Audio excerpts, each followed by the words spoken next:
Mga gamit sa bukid na binili ni Rob at binigay kay nanay wala na pala nasaan na kaya.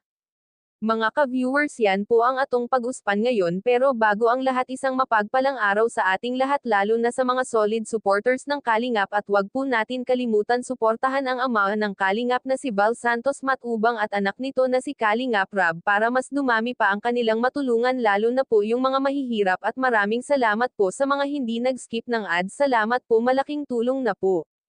Lalo na sa ngayon, marami ang dapat tulungan. Una-una po ang mga pabahay, kasi halos lahat po ng nalilanggap ng Kalingap ay kailangan po talaga ang bahay at lupa. Kagaya na lang kila Nanay Chris, Melissa at Bea, sobrang nakakaawa po talaga ang kanilang sitwasyon.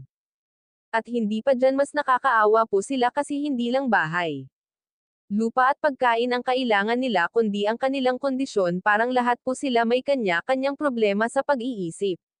Lalo na po si Chris, kung titingnan po natin mga Kalingap, pansin na agad natin na may kakaiba itong nararamdaman. Parang napabayazan ata sila, kasi isipan nyo po, silang tatlo pa talaga at parihas pa mga babae. Hindi po talaga natin masintro kung ano ba talaga ang problema, kaya kailangan talaga na mapatingnan silang tatlo para malaman ang katotohanan kung anong meron sa kanilang karamdaman. Ngayon po, pag-usapan naman natin ang tungkol kay nanay, kung nasaan na ba ang mga gamit sa bukid na binili namin para sa kanila ni tatay, kung nagagamit ba o hindi. Narito ang video, panoorin po natin mga ka-viewers. Yung mga pananim po, kumusta naman? Hanap buhay? Okay naman. Ha? Okay naman. Okay ang hanap buhay. Ano yung kailangan niyo po dito sa pananim? Kailangan niyo po ba ng fertilizer? Ano po? Yung mga kagamitan, nagbigay na po kami Nagamit niyo naman po yung mga kagamitan sa pagtatanim? Hindi pa. Hindi pa, bakit? Matatanim Yung man. mga tools.